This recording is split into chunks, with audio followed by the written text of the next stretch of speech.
Hi, I'm Dink O'Neill, and on April 22nd, 1776, the following occurred. General Charles Lee advised his recruiters in Williamsburg, Virginia, to be wary of British or Irish natives, and he gave orders not to enlist them unless they had been longtime American residents, had American family, or came highly recommended.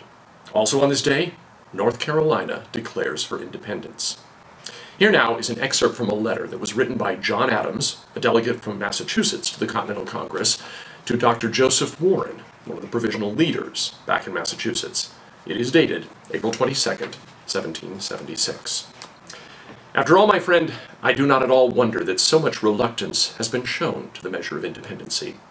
All great changes are irksome to the human mind, especially those which are attended with great dangers and uncertain effects. No man living can foresee the consequences of such a measure, and therefore I think it ought not to have been undertaken until the design of Providence, by a series of great events, had so plainly marked out the necessity of it, that he who runs might read.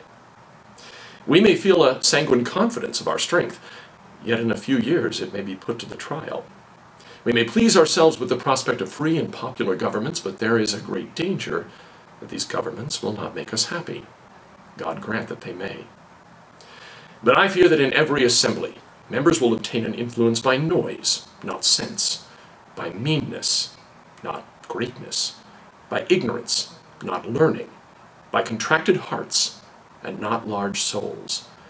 I fear, too, that it will be impossible to convince and persuade people to establish wise regulations. And there is one thing, my dear sir, that must be attempted and sacredly observed, or we are all undone. There must be decency and respect and veneration introduced for persons in authority of every rank, or we are undone. In a popular government, this is the only way of supporting order, and in our circumstances, as our people have been so long without any government at all, it is more necessary than in any other. The United Provinces of the Netherlands were so sensible of this that they carried it to a burlesque extreme.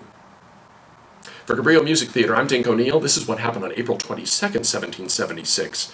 We look forward to seeing you tomorrow.